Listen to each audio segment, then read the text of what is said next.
Mold has taken everything from our family. Our house is supposed to be our safe place, and our house became our nightmare.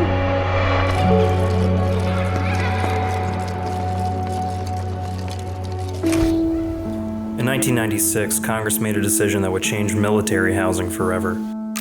They voted to get the military out of the real estate business, handing over 200,000 homes to 14 private companies. 50-year leases, federal land with no local code requirements. What could go wrong? My name is Casey, and I am from Aberdeen, North Carolina. My husband Chance is a master sergeant in the Army. We got offered a house on the base, and it was gorgeous. Big front porch, big back porch, right on the water. I was like, holy crap, this is the life.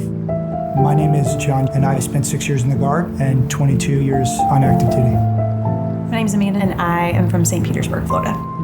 Choosing base housing seemed like the safest choice. There wasn't a thought about the environment of the house. My name is Jackie, and my husband is a cryptologist in the U.S. Navy. We moved to the Florida base in 2021 with our 2 kids. It was our first duty station away from family. We definitely looked at it as a fresh start.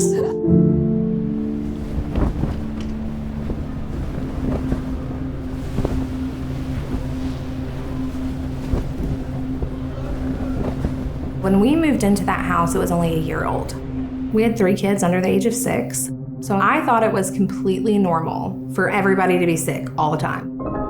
Over the course of our time in that home, there were multiple water intrusion events, multiple leaks that would take anywhere from weeks to years for the housing office to address. We heard multiple different excuses. It's a bad paint job. It's just dust. When we first moved in, we pointed out the floors having glue coming up through them, drywall that was crumbling. We were told that was normal.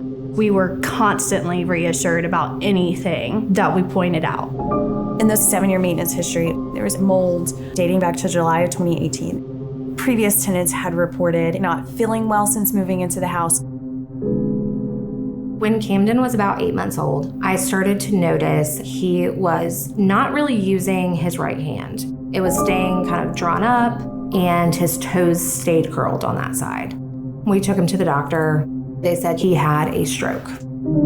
Fatigue was the greatest factor that I felt. Memory loss, brain fog, depression. The days at work were long and the stress was high, so I thought that was the cause of everything. Lily came down with a respiratory virus, and that cough never stopped. We experienced pneumonia, bronchitis. The Navy doctors were prescribing us allergy medicine. My son had fits of rage. He became someone I didn't even know. He would hurt himself. He would hurt others. At 4.5 years old, he could not say his name. I started having female issues, and by the age of 26, I had a complete hysterectomy. And that was just kind of the start of it. When Camden was about 2.5 years old, he had his first ever seizure. He ended up having 5 at that home. We did everything we had to do. The housing companies like to put a lot of Band-Aid fixes before they actually got to the root of the problem. In our experience, they would wait until it was a catastrophe. These housing companies fix everything but the problem. Our ceiling was caving in. They taped the hole up with a trash bag and duct tape. In 2016, we pushed to go to North Carolina. The kids stopped being as sick. Camden had 1 singular seizure for 2.5 years. Mind you, he had just had 5 in 6 months. We moved back, and the same symptoms are starting up again. Camden's having his seizures. The girls are getting pneumonia, like something's not right. About a month later, I noticed mold growing on the ceiling. Put in a work order. It was months before they came. A certified mold inspector came out and showed us the severity of the mold. In our HVAC supply, it was just carpet, a carpet of spores.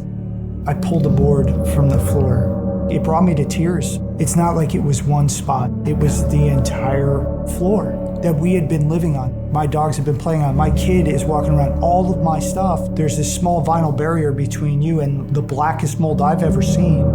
Just realizing what has happened. It was 100% betrayal.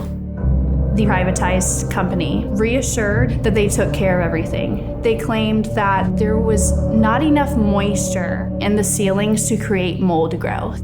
After that meeting, our ceiling was caving in again. So they finally came out and they said, there's moisture. We move out to a hospitality house. 2 weeks into it, we went by to check on the status of things. There were new floors, so I got excited. At that point, I noticed the HVAC was completely open and it was covered in mold. It looked like it came from another planet. We sent complaints in, and when Chance went by after work, they had changed the locks on the doors. Our mold inspector, when the floor came up, he said, this is all disrupted now. You can't sleep here. Talk about safety, like, hey, I'm gonna put my family in this house, and they're gonna be safe, and they're gonna be in a community, and I'm gonna be halfway around the world, and they're gonna get taken care of. And they're not being taken care of at all. We were relocated to a hotel outside military housing. During that time, we were served an eviction notice. This came one day after speaking up at a town hall meeting. When we were relocated from this home, my son became someone I started to recognize again. He went from saying a handful of words to all of a sudden being able to recite his ABCs after me. The first time my son told me he loved me was out of that home.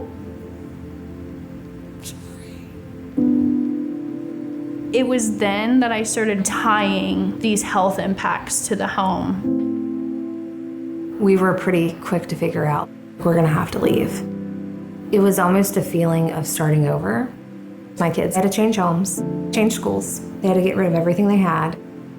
After we found out how bad the mold was in our home, we threw away 80% of our belongings. 16 years of a life left on a curb, tossed in a dumpster.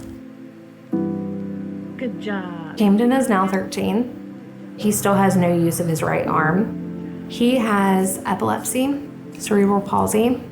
We have 3 kids. All 3 are medically disqualified from joining the military because of injuries that they sustained while living in military housing.